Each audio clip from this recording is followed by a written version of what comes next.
I'd like to call to order the Parks, Recreation, and Trails Commission meeting of September 3. It is 6:01. And Margarita, would you please call the roll? Commission Chair Marty Rosen. Present. Commission Vice Chair Bill Zimmerman. Here. Commissioner Tom Gidroy. Here. Commissioner Ken Gaunt. Here. And Commissioner Richard Croy. Here. Thank you. Bill, would you please lead us in the flag salute? Ready to begin. I pledge allegiance to the flag of the United States of America and to the republic for which it stands, one nation, under God, indivisible, with liberty and justice for all. Thank you, Bill. Certainly. Presentations, item 4. I've been told that Sergeant Brando was unable to come today, as well as Sergeant Morovich. Would you like to speak about it? Sure. We were notified yesterday by the lieutenant that both of the sergeants were predisposed due to promotions for deputies in the department all week. So they've confirmed that they will be attending at the next meeting to provide the update on the skate park crime statistics. In addition to them, we'll also have a presentation by the boxing club, the local boxing club, for next meeting. Thank you. Okay, so their report will be postponed until next time. That brings us to item 5, approval of the minutes of August 6th. I have one minor change. Please, go Very, ahead. very minor. On page 2, about halfway down, it says Ralph's Road, and I think that means Rouse, R-O-U-S-E. Other than that, I'd move to approve. Do I have a second? You've got a second. I was going to do the same thing. No. Any further discussion? Hearing none, all in favor? Aye. Opposed? Approved unanimously.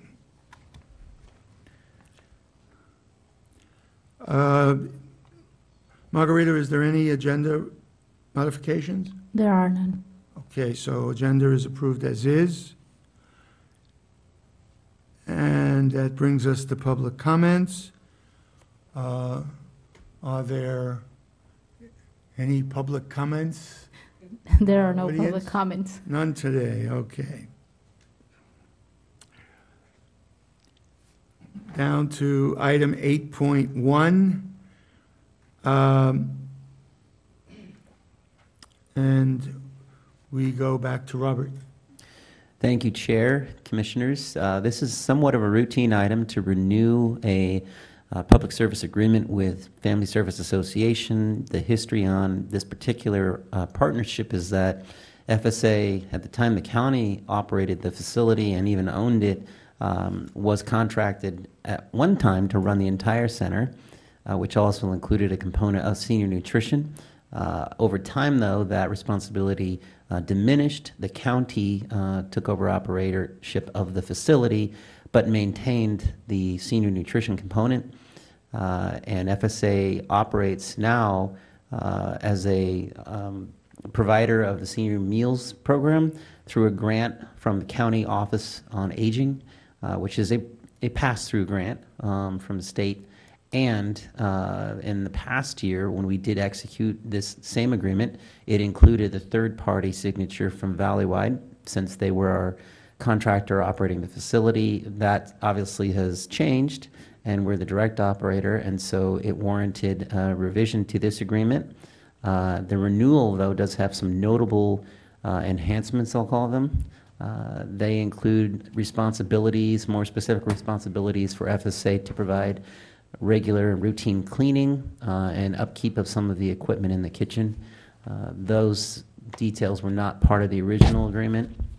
In addition, though, since we've been in the facility, we have been more particular about the regular upkeep, and staff makes it a daily effort to go through, check the condition, repair any facility needs.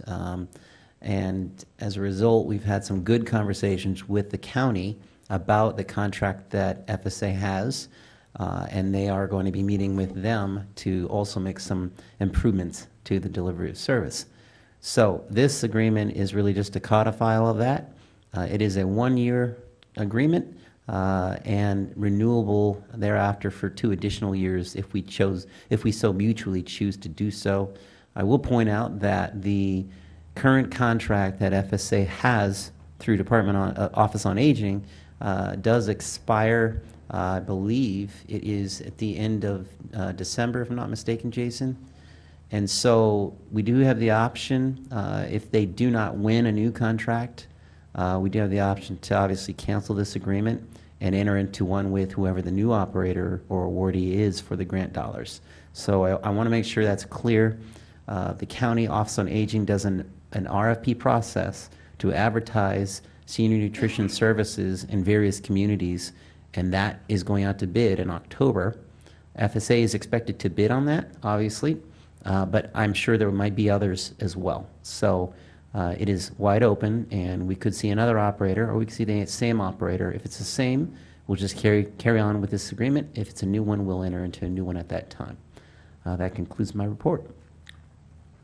Any comments? I have one. So, if I'm not mistaken, they're providing that service 5 days a week. Is that correct? That's correct. So it's kind of a good thing for people in the community. I mean, it's a benefit, especially to our seniors, social, nutrition, all of that. So I think we ought to execute a professional agreement. Anyone else? I'd just like to remark, I agree with Go ahead. Bill. I'm just curious, how many seniors in our city are being serviced by this? The estimate is about, Jason, correct me if I'm wrong, 28,000 a year. Is that correct? Mm-hmm. Okay, I saw that. It looked like it was seniors for Riverside and San Bernardino County being serviced at 28,000. No, the ones based out of Menifee are 28,000 for the year. I think what the statement is attempting to make is that FSA services both those regions in their Okay. collective contracts with Office on Aging. So for Menifee, only 28,000 for the year. That is a combination of meals served in the center as well as the home delivery meals for homebound seniors. And that also comes out of this budget? That comes out of their grant contract with Office on Aging, yes. That sounds very good. Thank you. Anything else? What do you need, I think we're A just vote or just, recommending, right? Yeah, it's a recommendation for council to authorize execution. so we should vote on it to authorize that. Do we need a roll call vote? You do not, no. Okay. In that case, I'll move for approval, Mr. Chairman. do I have a sec? Do I have a second? You have a second. Yeah. Okay. Any further discussion? Hearing none. All in favor? Aye. Opposed? Approved unanimously. This is really a very good start for our seniors.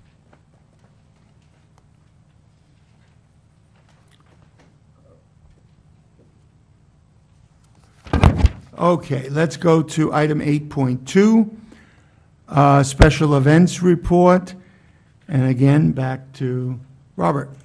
Thank you, Chair. This one I'm very excited about. Last night, we had the opportunity to present this same exact lineup to City Council and got the impression from them that they were impressed and happy with the opportunities that it presented to us, to the city and residents in the coming year. We've built upon some of the momentum we built up last year, and so this is really just a receive and file of our intended activities for citywide programs for special events for this 15-16 season. So with that, some of the update that I provided to council was to give them a kind of an understanding of why special events are so important to any municipality and really any agency. And so where we start with that is our general plan. There are two particular elements of the general plan that call out really quality of life issues.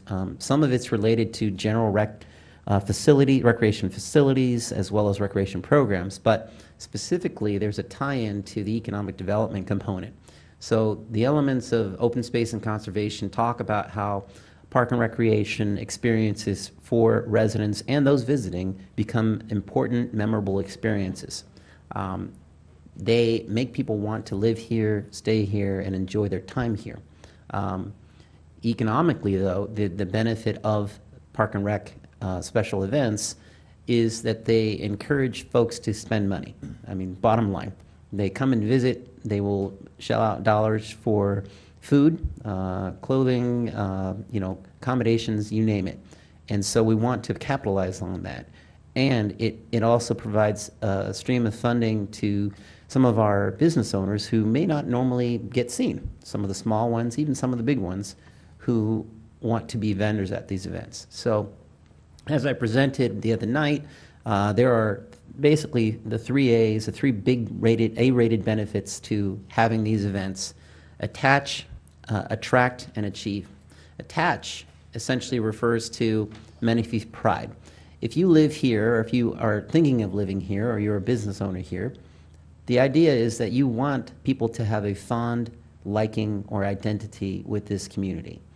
And to achieve that, you want to create memories where people say, yeah, this is mine, and I went to that event and I really had a lot of fun.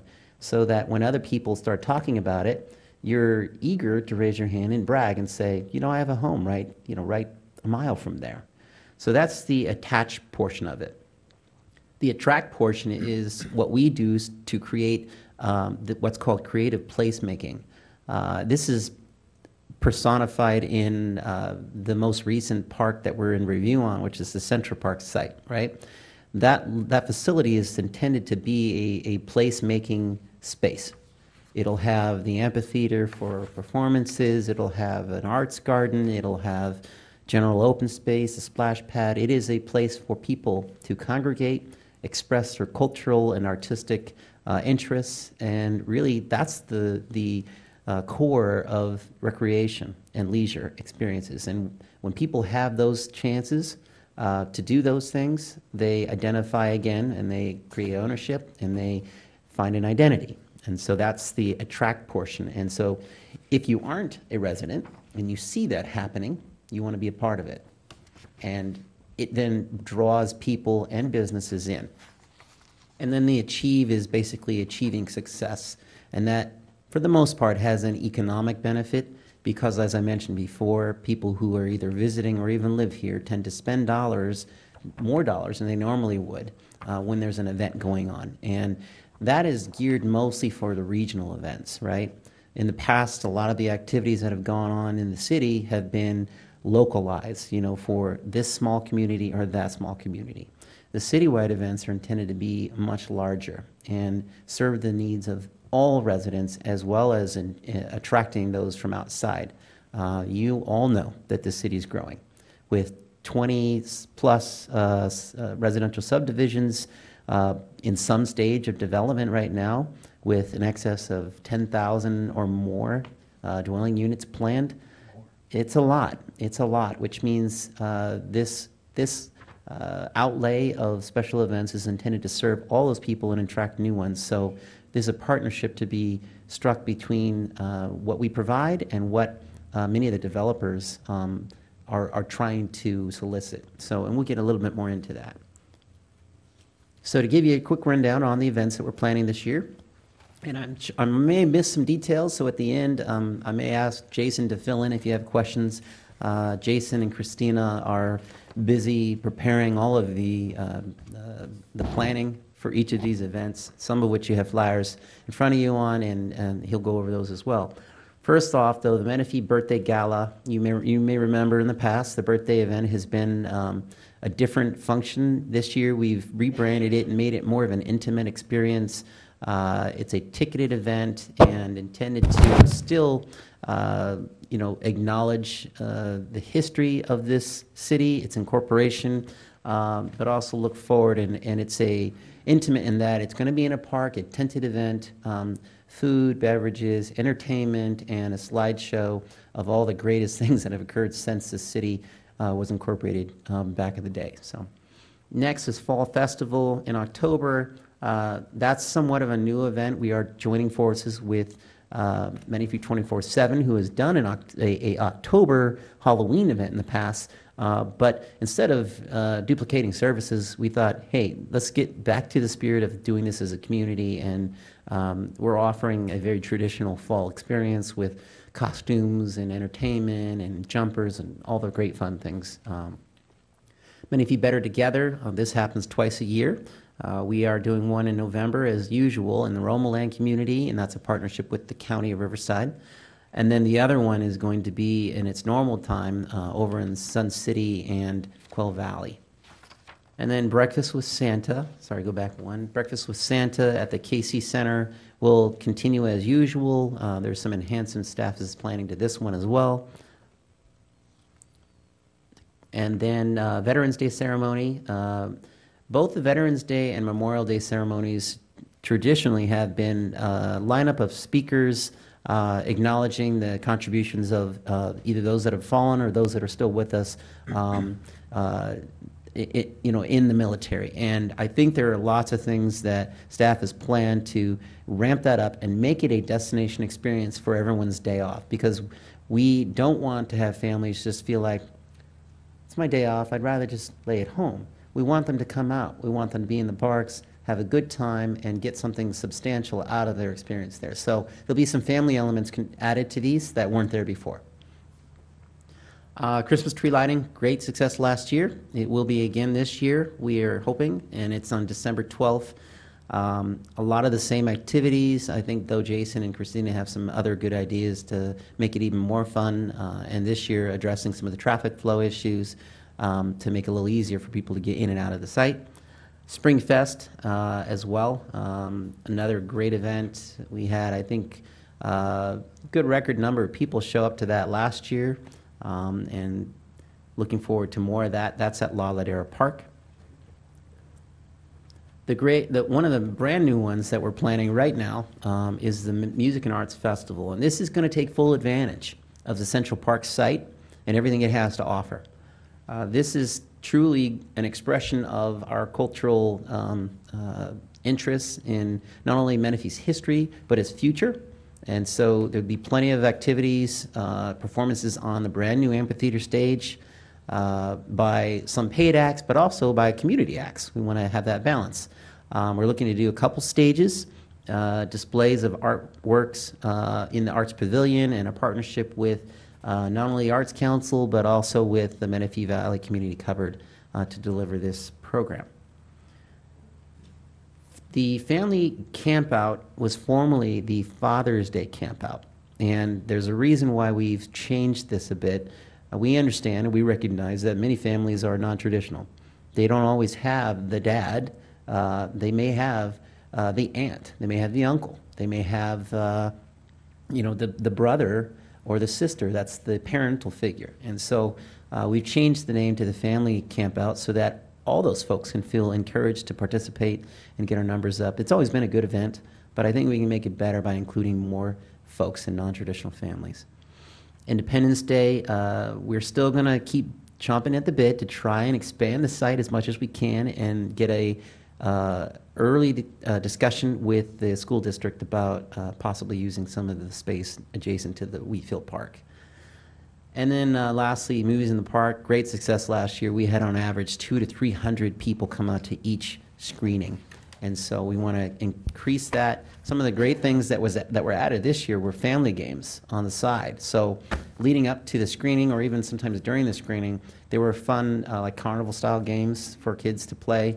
And we had some giveaways in the snack bar. Those things are brand new for this year, so we'll continue those. So you're probably wondering, all that costs a lot of money to put on. It does. In our budget this year, we've earmarked about $100,000 to deliver all of those programs. The reality is, though, that it actually can cost much more. And what we've done is embark on a sponsorship campaign, try and recover a little bit more dollars back from the businesses that do benefit the most from these events. As I mentioned earlier, developers are a key partner in delivering these. And I know Jason has been working pretty hard lately, and we've even gotten a couple positive responses in just the last couple days from developers who would like to contribute toward these events financially. And then there's going to be a whole host of those that want to contribute in in-kind ways.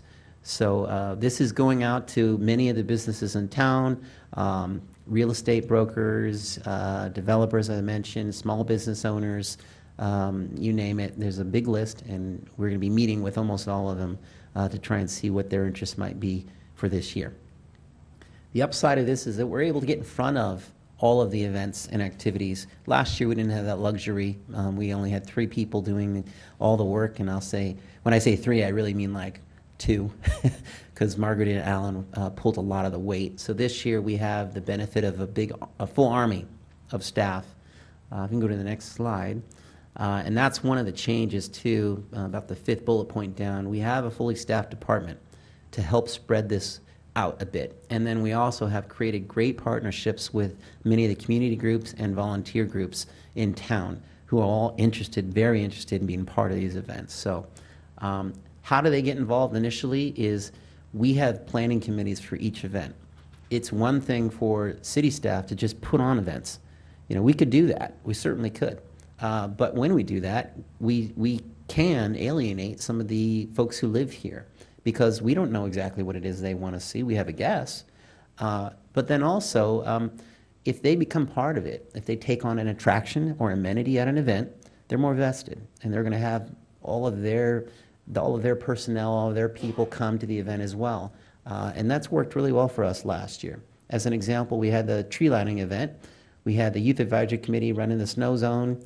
We had the Women's Club helping with the ornament construction.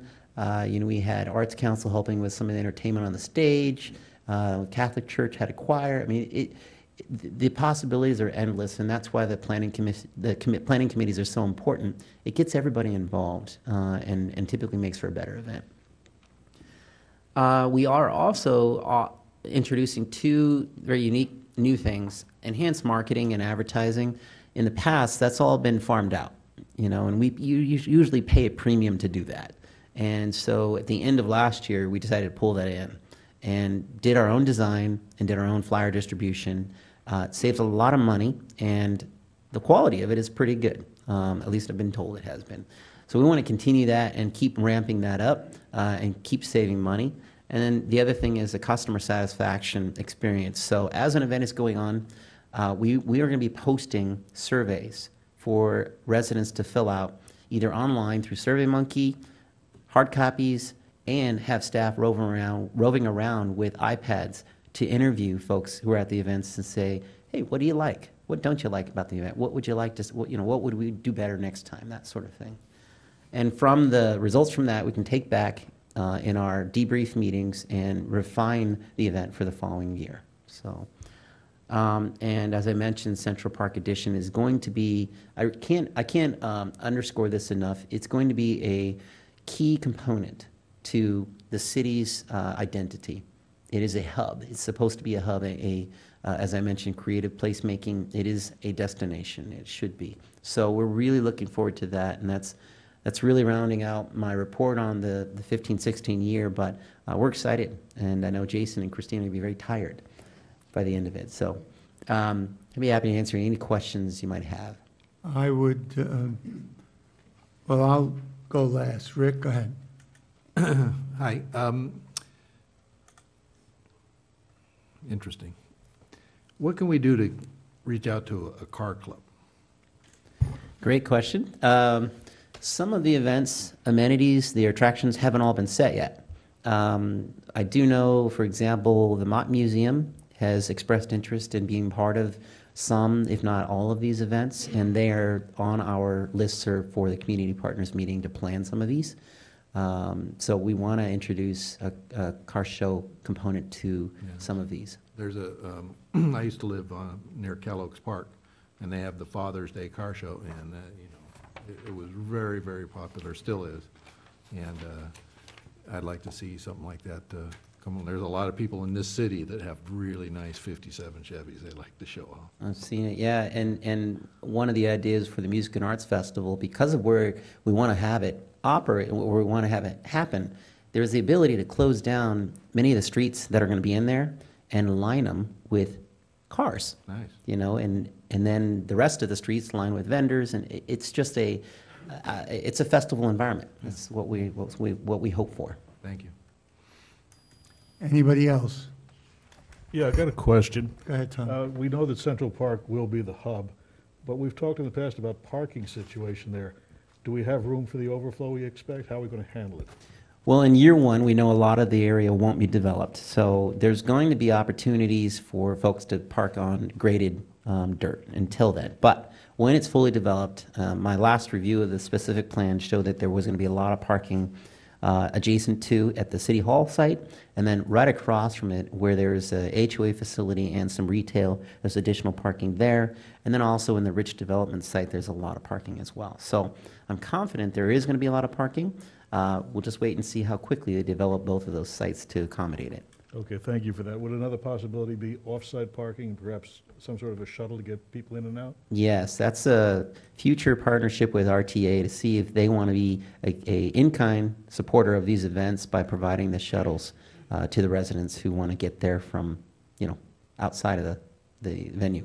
Plus a little advertising. Yes. Thank you. Anybody else? I just have one quick question. How many Santas do you have going door to door? I'm glad you brought it up. I forgot to mention that, but the Santa on Wheels program is typically one Santa, and we schedule him. So as people call for, visits, we put him on a calendar, and of course, if somebody wants the same time someone else had, they have to wait or choose a different time slot. So it's one Santa.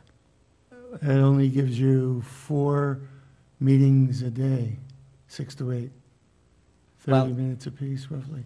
Well, to start out, we're going to see how popular it is. If we find that the demand is much higher than the following year, we can make that bigger. Okay.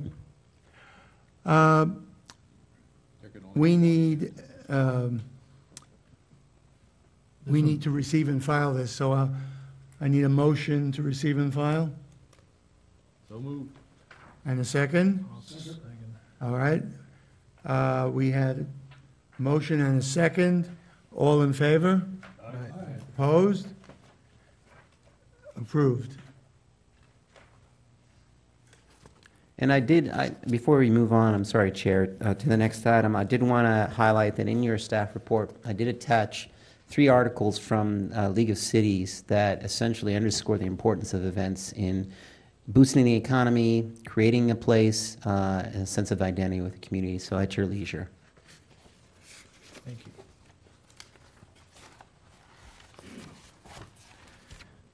I did read a couple of those, and I appreciate some of the references to arts and culture and the importance of that, and full agreement. All right, then let us go to item 8.3, the Open Space and Recreation Master Plan. Robert. Thank you, Chair. I'm not going to spend a lot of time on this, but other than just to inform you that these both summary reports for the phone survey and the online survey have been completed by RGM Design Group, who's our consultant that's facilitating the master planning process. And the qualitative responses on both of these almost identically mirror what feedback was received during the community workshops and the stakeholder meetings that have already taken place. So I don't want to delve too much into stuff you've already heard, but I think it does benefit you to take a look at the results of some of these, the quantities of folks reached, in particular for the phone survey as it was identified in the scope of work for the consultant. They did reach 300 Menifee residents, which was statistically significant sample size of the Menifee community, and all of them were from within the city boundaries. And then similarly on the online survey, there was 616 respondents to that survey, all within the city boundaries. I will state it was interesting to see that many of them were citing some facilities that were actually outside of the city boundaries, even though they lived here, which would suggest that they're having to travel outside our boundaries to get access to more recreation facilities. It suggests that we don't have enough, is what it means, and that the ones that we do have are overused. So, again, I'm not going to dive into all the details, but I am happy to answer any questions you might have. Anyone have questions? I do have a question, Go ahead, Tom. and that's with regard to being outside the city boundaries.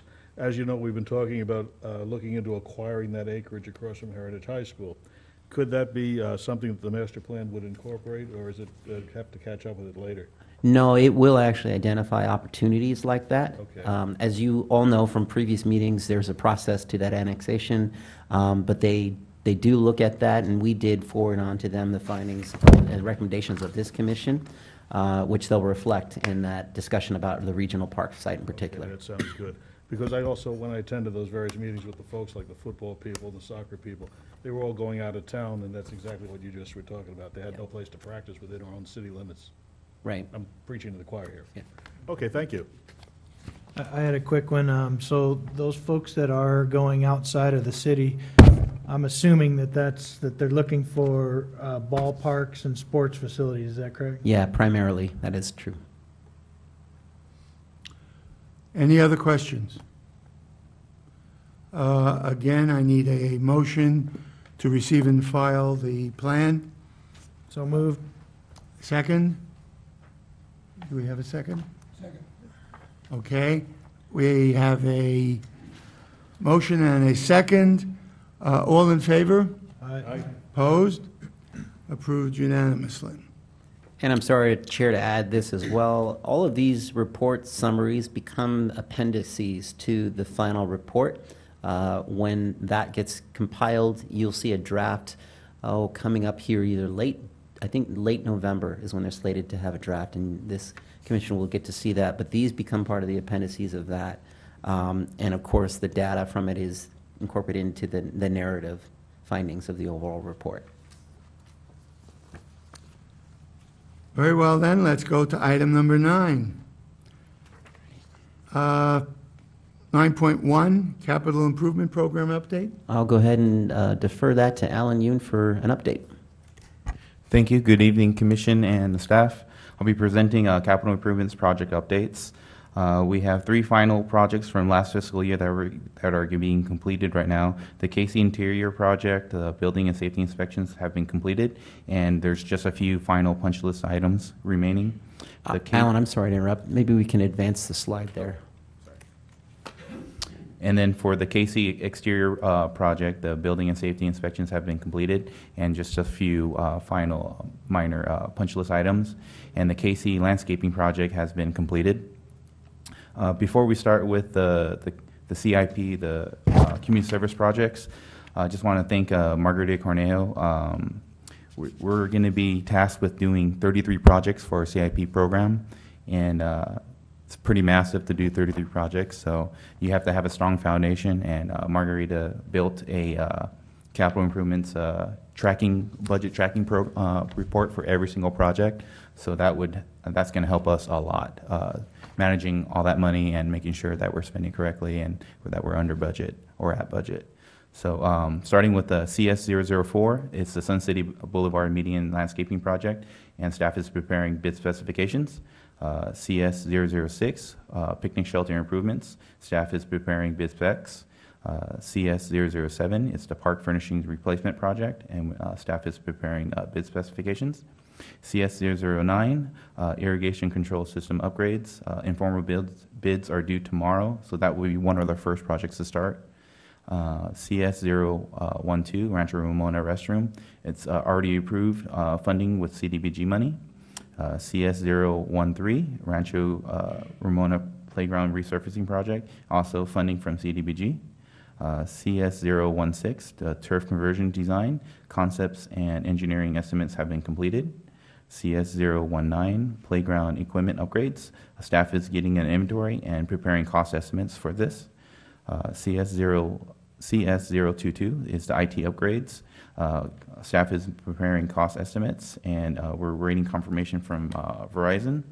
CS025, AMR Skate Park Security Enhancements. Staff is preparing cost estimates. CS026, Maintenance Storage Improvements. Informal bids have been received. That will be another project that we'll be starting very soon. And CS033, Park Surveillance Project. And staff is preparing cost estimates, and design concepts are in process. Any questions? Yes, do. On 009, what are we doing in the way of irrigation upgrades? Or was this to conserve water, or is it just equipment replaced? Yes, both. Our parks, we have CalSense controllers, which is the latest, well, the current generation is the latest and greatest, but we have Generation 1 controllers, so they're outdated. Some of them are in the process of malfunctioning soon. So that's a capital improvement project where we're replacing 7 controllers, yeah, to the latest and greatest to help us with water management. And the silver lining of that is central control of all of those irrigation systems from any web-based computer. So by upgrading the controller machinery, mechanics, we'll be able to tie all of the systems together, and we don't have to have guys, go out and adjust every single thing remotely. Smart.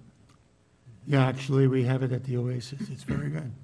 I have one clarification question, Alan. Go ahead. The last one, number 33, park surveillance, is that for Audie Murphy only or for all parks? Well, that's for everything but Audie Murphy. And so let me explain that a little bit more. If you go look at CS025, the security enhancements does incorporate the camera surveillance at that site. We separated it intentionally because of the funding source. That one's going to be coming from fund balance on the CFD at Audie Murphy, whereas the park surveillance CS33 is coming from our park diff primarily. So, Thank you. Any other questions? And let's go to 9.2, Parks and Progress update. thank you. And like usual, I'm just going to give you the updates on things that have changed since the last time we've met, and the ones that notably have been moving. Number 3, the Lakes PA 18.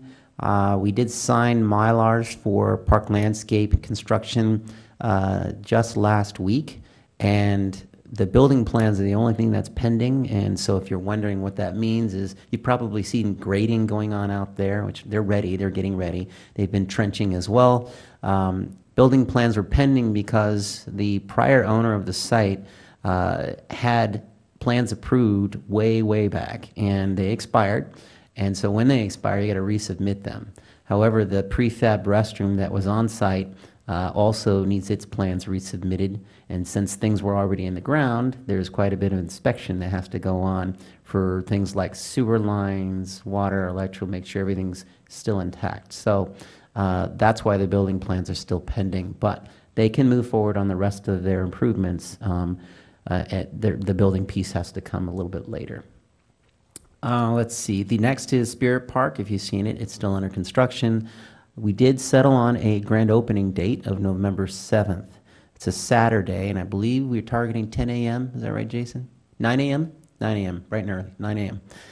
Very similar to the Audie Murphy Ranch Sports Park opening, same idea. Smaller park, but it is a sport court style park with some passive recreation features. So we're looking forward to everybody being there. We've been working with Brookfield Residential on that, and they've actually come through on that as well as another event to sponsor the opening and the Fall Fest that are both coming up in the community. The other change is Mahogany Creek. That's the D.R. Horton Park. It is completed. For the longest time, fences were erected around it, and I believe by now those fences should be down. Valleywide did accept the park, I think as of about 3 weeks ago, if I'm not mistaken. And so it's ready for use. Central Park, we are in the 3rd round of plan check, and comments should be going back to the developer this week. And the edits on their comments on their plan check were very minor. So we don't expect that there would be any additional plan checks. They should submit their 4th version and then get sign off and Mylar signed and ready to start building because we have 9 months left. So, yeah. Let's see, Cimarron Ridge, we've been continuing meetings with Van Dale on a pending development agreement. Their interest is to get vesting for the project and also ensure that the diff fees don't change substantially over time. Realistically, this is probably anywhere from 5 to 10 years out. However, you know how the housing market can certainly impact that. If demand goes up, it could get fast-tracked very quickly.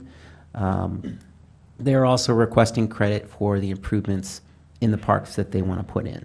And so by law, we are required to provide them some credit. However, by the time the development agreement does reach the full council, the intent is for us to have on the books ordinances and resolutions that identify what level of credit we can and cannot give to any developer for any improvements they want to put in.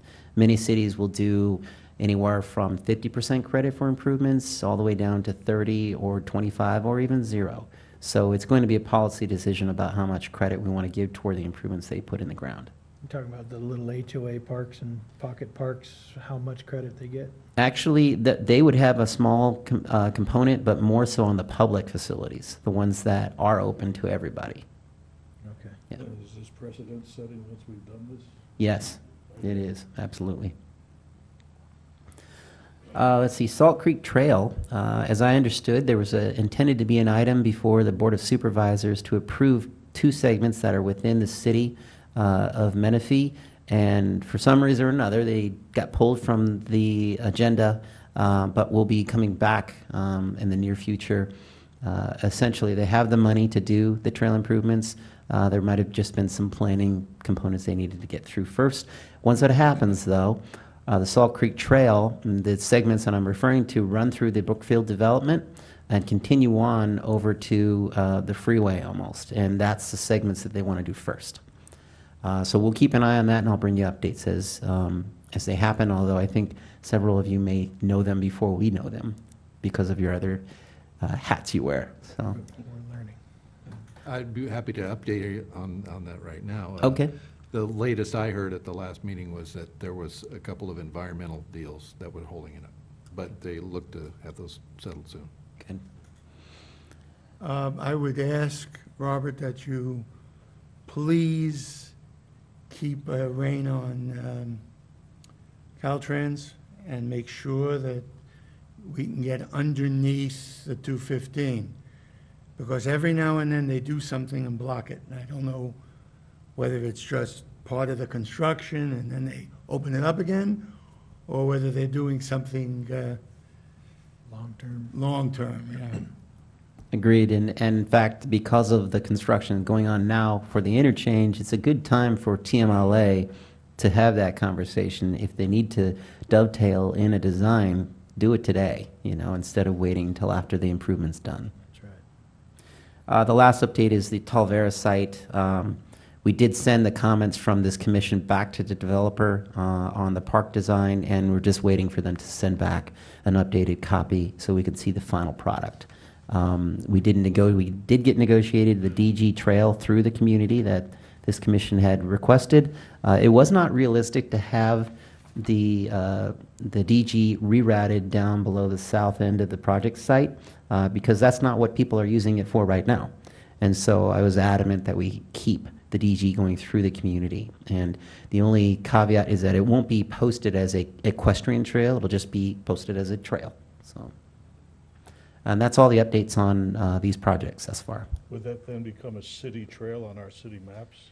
It isn't, only because it's not identified even on what was recommended by the Trails Commission. Typically, the Trails Network won't cut through communities. It will go through on main arterials. And so it's not reflected, but when you guys see the draft of the master plan that has the trails, you can make recommendations like that, and then the consultant can kind of move things around to see if it works. Okay, that sounds really good. Thank you. Mm-hmm.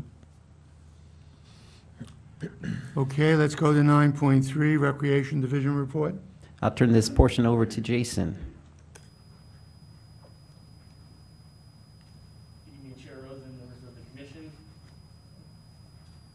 it again. Good evening, Chair Rose and members of the commission. Jason Hendricks, Community Services Supervisor with the City of Menifee. And I'm happy to present on our Recreation Division updates for the month of August. We continue to see some great participation numbers for our programs.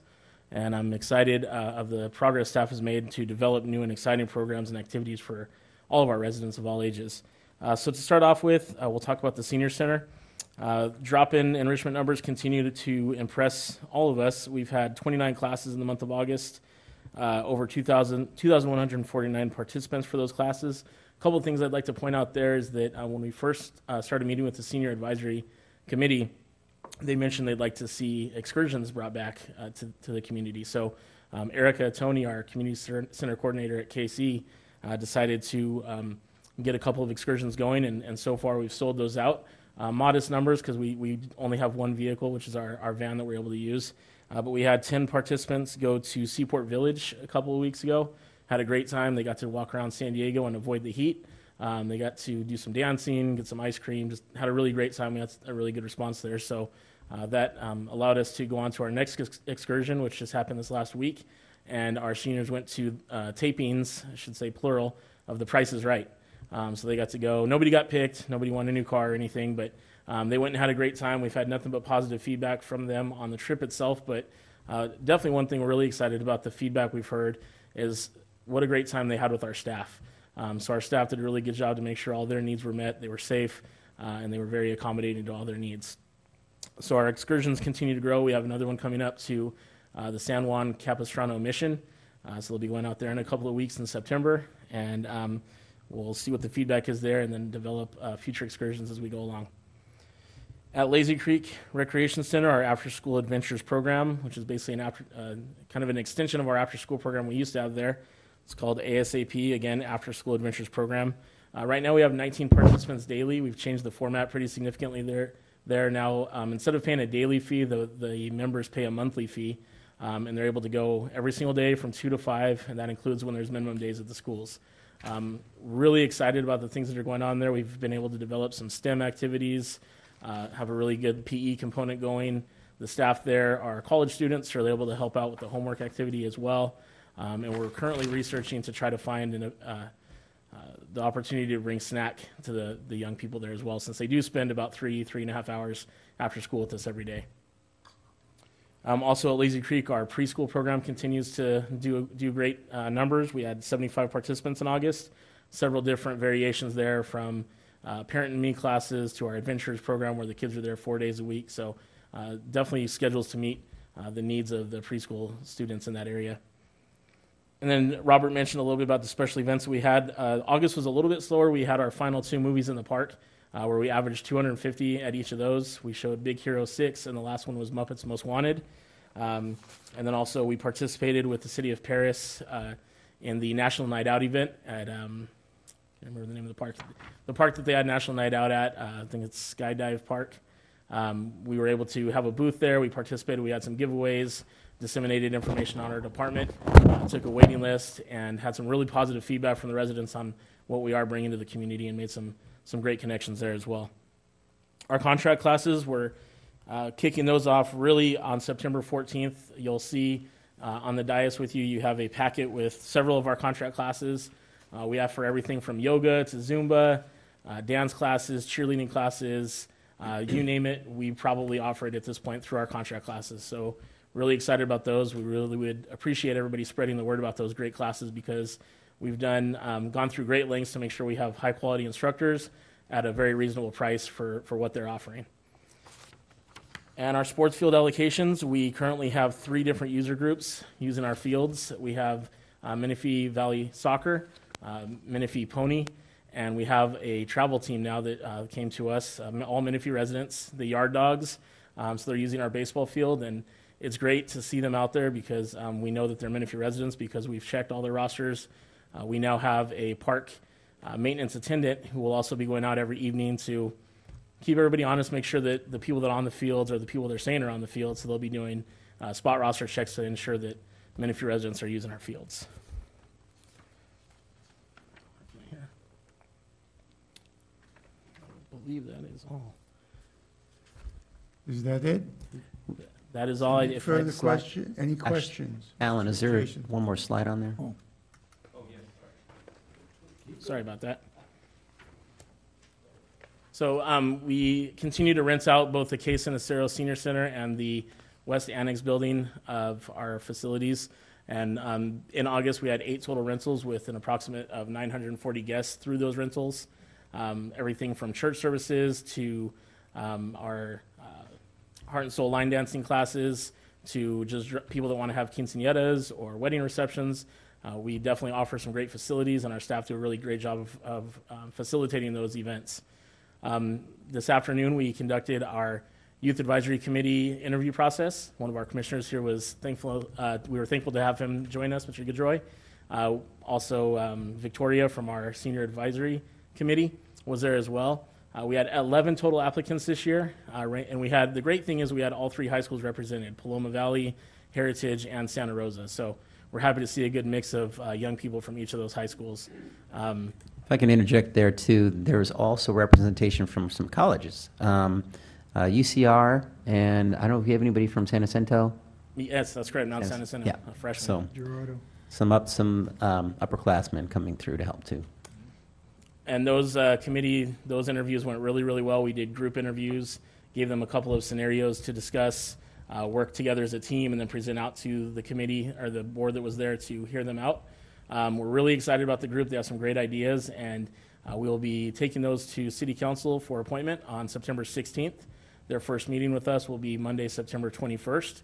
They'll meet monthly. We have some really great activities and initiatives planned for them, so we really hope to see some great things from that council as well. And then taking a step back, our internship program, we're really excited about that. This 2 weeks ago, Christina Hernandez and I, our coordinator in charge of special events and classes, went to Santa Rosa Academy and conducted 8 interviews of young people that would like to become interns with the Community Services Department. The primary function that they were interviewing for is to fill a role in marketing. So they have a specialization in completing flyers, reports, pamphlets, you name it, they can probably do it. Really excited to get these young people on board. When we were doing the interviews, Christina and I both commented to each other that we'd be happy to get these kind of responses and turn out if it was an actual paid position. And these were young juniors and seniors in high school that were actually coming out for this internship opportunity. So we have an internship meeting with them on September 8th where we'll go over our expectations, what we expect from the parents, and what they can hope to receive from us in terms of getting some great direction and great teaching. So really excited about that, and hope to see that program continue to blossom. You had 11 applications. How many positions? 11. But we want to make sure that everybody that comes forward has an opportunity to serve on the committee. We will establish subcommittees. One of the things we're looking to do is potentially have some subcommittees at the high schools themselves. We know there's a large incoming class at Paloma Valley that we'd like to possibly work with to maybe establish an on-campus type of group that's not necessarily an appointed board, but more of a subcommittee of the board that would be directed by some of the board members on the Youth Advisory Committee.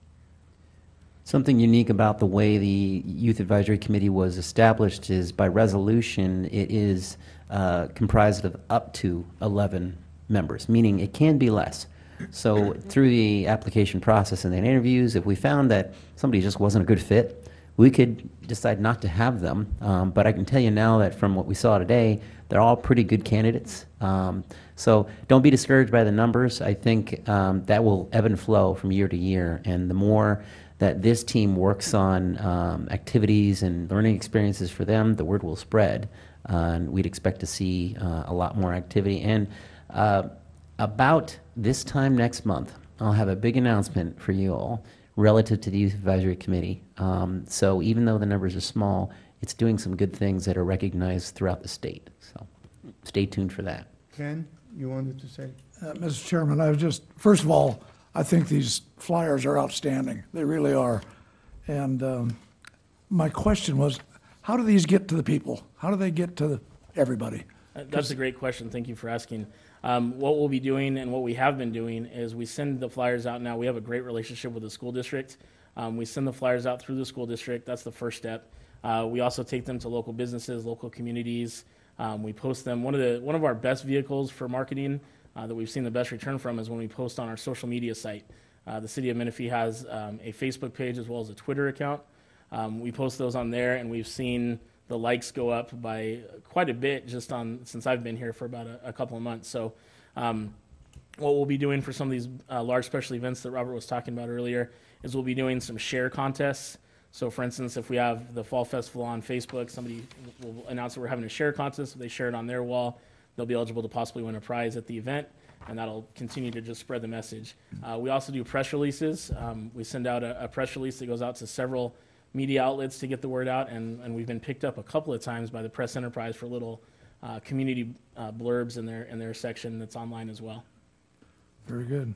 Job well done, I think. Thank you. You have an email list of people that have asked the city to be on the city's email list. Yeah, You could use that to ship it. Yes, we do. So we have a consultant that handles all of the social media and the Menifee Matters. I think each of you probably receive a monthly newsletter in your email. You're part of that listserv as well as everyone else, and everyone who's signed up for a program or activity with us through ActiveNet is uploaded into that list. The only time they're not is if they've opted out. And so it's getting a good push out that we didn't have in the prior year. And actually, Robert brought up a good point there that I failed to mention to your question, Mr. Gaunt. We have the Menifee Matters that goes out, and we're really excited because this time we're going to have a strong recreation presence in that pamphlet.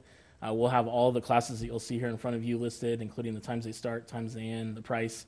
We'll have all of our special events in there, all of our outreach opportunities. So that's really going to be our chance to kind of show Menifee what we have to offer and hopefully get those folks into our buildings and parks. Thank you. That's very good. Thank you. Let's go to 9.4, Maintenance Division Report.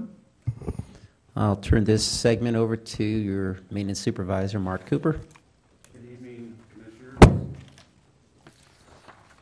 I want to start off, we're a little over 2 months into this. As you can see in front of you here, you have a breakdown of how many new ones we've had as far as work orders. And then you can see our completion percentage over on the right-hand side. It changes daily. I mean, even if I went today, you probably see these numbers that was 50% completion, it's probably 90% today. So this just kind of gives you an overview of what we're doing and how many work requests that we are doing through our office. And you got to remember, we only have 2 guys and me. So we're out there quite busy every day. It's just hit, 6 in the morning, 6:30, and I'm there until 4:35. So on a daily basis. So, and you have year-to-date on there too. So it's just for your viewing, so you can check it out. Also, special events. We helped out with the open house, preparing, painting walls and just trying to do everything in-house to save a few dollars. And then we set up some stuff for the Menifee staff picnic. Also, we're sharing an ice machine, a quite large one that we put in our break room. We installed that ourselves too. All the plumbing and everything's all set on that. Let's see. And this hold on, stand by. We are up on this now, where basically I can go just like this, and I can bring up the K Center and our office, and I can go right into here, and something like that. There we go. Okay, that's the west annex. We just installed our last one today. So I can hit that at 72 degrees in there. Oh, there we go. And then it's just like a thermostat. So we can go through, and then I have it set on schedules. I think it's already paid for itself just in the little over a month that we started putting these in. So instead of me walking in the morning when I check the facility, being 66 degrees in the big palm room, it's not. It's on schedule. We also have installed lock boxes so people can't mess around with things. So we're just trying to save a buck. The senior center it takes a lot of money to keep it running. And I definitely want to say it wasn't up to par when we came in there, along with FSA. And I'm kind of the snooper around there.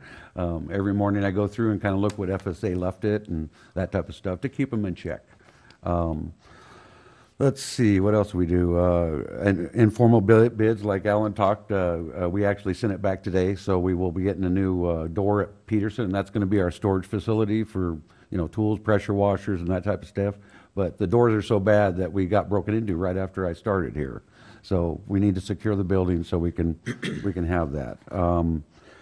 Let's see, continuing to work on issues with AMR, a lot of problems out there on irrigation, a lot. So, and it's constant. We finally got one of my guys a remote, so it's a large facility, so he can, go around and actually see instead of going back and forth to the clock. So we're trying to bring them up to speed a little bit. And as they do plan checks now, we're actually adding remote controls in there where the developer has to pay for those. So we can start building our stock up as the city grows, we'll have more. Let's see. I myself, just tell you, I've gone down to the skate park and I'm trying to get a little rapport with some of the kids, make it a little bit better and kind of put a carrot out there. We kept the lights on a couple of nights this last weekend. So, we'll see how it goes.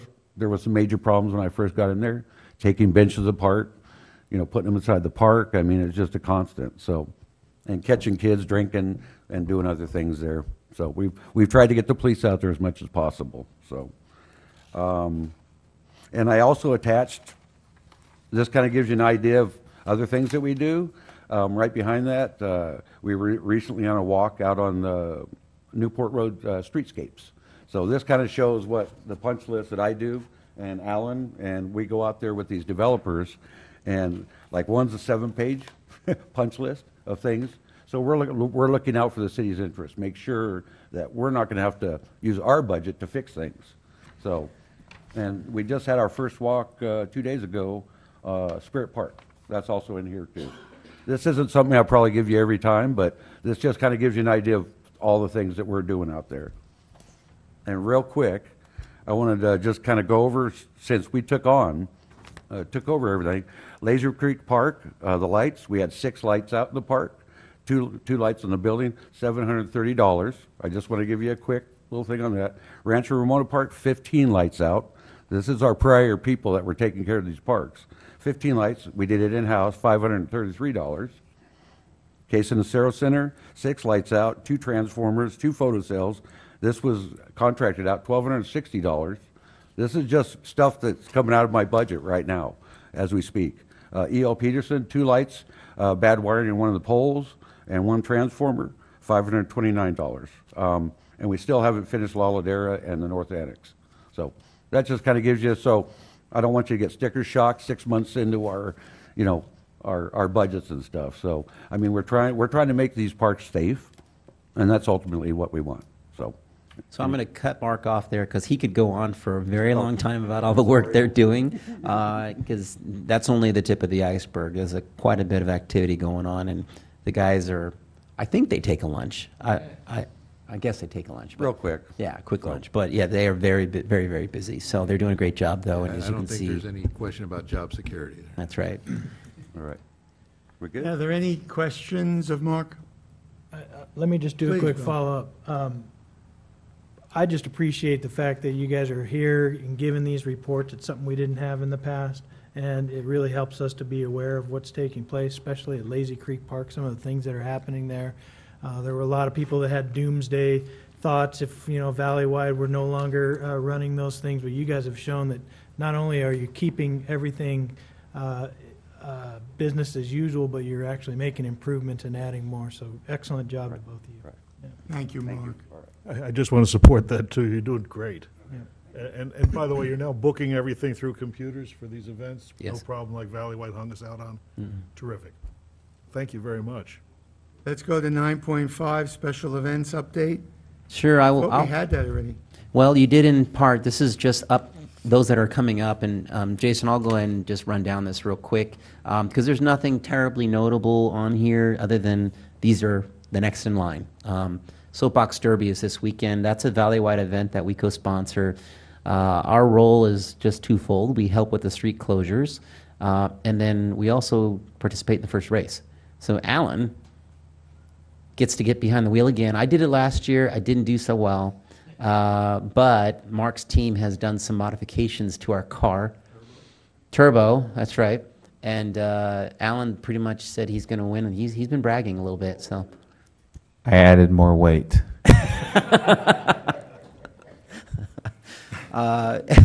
In addition, just remember some of the dates. Birthday Gala is coming up on the 3rd of October, Fall Festival on the 24th, and so on. And the rest you've heard already. So I do want to add just one additional note, and you will be receiving some more information on this at the next couple of meetings. Staff has been putting together, because we didn't have enough to do already, staff has been putting together some revisions to an RFP to take over the management and maintenance of LLMD 891C. And that was one that had actually come over to the city from the county. It is a variety of parkways that are, for the most part, on the west side of the 215 and south, but not to be confused with the CSA parkways. These are separate ones. And Public Works had initially taken on the responsibility, but because of how busy they are doing a lot of engineering work, they just can't do that work. And so they've asked us to take it on, and we've agreed to do that. And so we're going to be posting an RFP. We posted an addendum today. The addendum 3 with the new revised bid docs were posted today. Yes. And so to give you some context of what that means, right now, for what we currently maintain, we have Mark, 2 specialists, and some part-time assistants, and our contractor to handle 2.2 million square feet. With the addition of this LLMD, this is going to add about 1.2 million more square feet. So you're probably thinking, well, how can you possibly do that with that many people? Our intent is to bring on another specialist, full-time specialist, and additional part-time to help with inspections and irrigation repair. And as it was said to me from our Public Works staff, we're the experts in landscape maintenance, and I think the intent is to ensure that there's consistency across the city with those standards and that effort. So, as I mentioned, we're going to bring it before you, that contract. It'll go to council with your recommendation to select a routine maintenance provider, and then our new staff, as well as our existing, will be in the right-of-ways, on the parkways, making irrigation repairs and bringing those sites up to par. And currently, the funds, taxes collected from the people within that LLMD are going to the county? No, that did get changed. In the prior year, they did go to the county. The county handled it through their TMLA department. That switched about January of this past January, and it started coming to the city. The county only held on to a small bit of the reserve to pay some pending bills, but now everything is in the city's hands. So it's currently on a temporary month-to-month contract with a landscape maintenance provider, but that's going to expire once the RFP is complete and the contract is awarded. Thank you. And you're going to hire a person. When do you anticipate such a person will come on board? Likely in October, because the contractor will be active starting November 1. And so we'd need somebody on board to follow behind them. Okay. Any further questions on this? Then let's go to 9. So we finished 9.5. Let's go to 10. Are there any commissioner reports?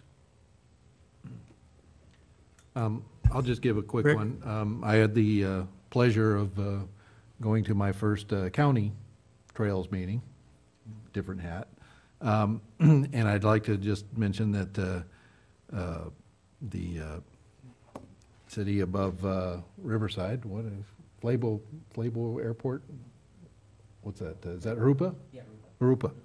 They're doing exactly what we did right now, as far as a trails plan.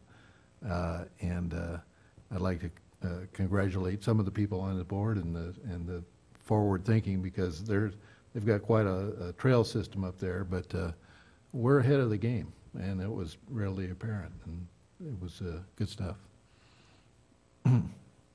That's it for me. Thank you. Future agenda requests. Gentlemen, Those all look good. any additional? Mr. Chairman, Go ahead. Ken? the other day, coming down Bradley, I was very early in the morning, so I was able to pull a sign down that a guy had pounded into the ground. I was able to get to it before our parks people did. But it's this guy that pounds the yellow signs that he buys cheap houses. And he had it he had it in our park, Lyle Marsh Park. And it kind of ticked me, even nailed it right to our little fence that we just put up. And I really took offense to that. And since then, I start seeing these signs everywhere and all other kinds of signs, tattoo parlors and cheap houses. And I don't know what we can do about it, but they all have the guy's phone number on it. So there's got to be a way. I don't know if that's I know we're at parks, but I know the whole city is having a problem. Other cities too, I'm sure. But is there anything we can do or request to be done to put some teeth in what ordinance are already in line to get after these people to stop this from happening? Because it's just a blight. Yeah, there's a current ordinance in place that does prohibit them from doing that on public property. Even when they do it on private property, they have to have the permission of the property owner. Yeah. There is a sign ordinance that's in the works right now that I think went to the Planning Commission just this past month. It'll be coming to City Council very soon that it give a little bit more detail about what can and can't happen, no matter where it is. We see it happen a lot, especially during campaign season, Yeah. in our rights-of-way and in our parks. And so the ordinance is intended to tighten that stuff up. But typically when it does happen, if our staff see it, they pull them out. But the folks who can enforce it the most is our code enforcement. Right. And when they see it, they collect the signs, typically hold them at the yard, and inform whoever the owner is by the phone number on the sign or some other way that they have the signs. If they want them, they got to come and get them. So. Thank you. They give them back? Yeah, they have a certain amount of time to come and retrieve it. If they don't, then they go in the dumpster. So hopefully there'll be an ordinance that fines them for putting them up?